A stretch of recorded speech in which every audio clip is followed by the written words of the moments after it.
Нема доволно вода. Ова е кусиот одговор од водостопанство подружница Тиквеш Кавадарци на нашето прашање зошто нема вода во каналската мрежа за наводнување и во реката Лудамара. Директорот на подружница Тиквеш Ангелчо Димитров денеска на нашето прашање одговори дека не е во прашање никаков дефект, а ги демантира и шпекулациите дека водата се користи за наводнување на нечии земјоделски површини.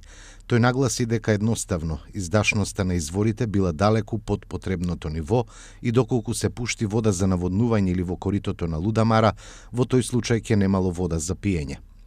Граѓаните веќе подолг период реагираат дека од коритото на Лудамара се шири неподнослива смрдеа, бидејќи не протекува вода или таа што тече е со незначителен капацитет. Деновиве водата од коритото целосно ја снема, особено над последниот мост во Ваташа и Моклиште, а во долниот дел од течението има еден тон жабуњак, од каде се шири неподнослива миризба. Лудамара е пресушена река, а прашањето од граѓаните е каде е водата.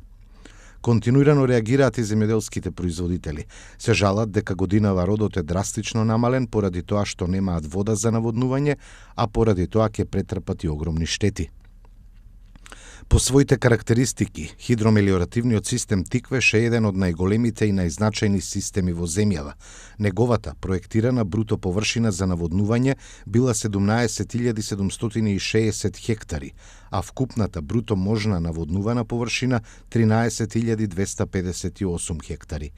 Овој систем е изведен во периодот од 1969 до 1971 година, а во функција е ставен при крајот на далечната 1971 година. Од можната бруто површина за наводнување во просек годишно се наводнуваат од 5000 до 8000 хектари, а по исклучок во годините кога заради екстремните ниски температури и тоталното измрзнување на доминантната така наречена монокултура интензивни лозови насади, вкупните наводнувани површини во хидромелиоративниот систем Тиквеш на годишно ниво биле помали и сведени под 5000 хектари.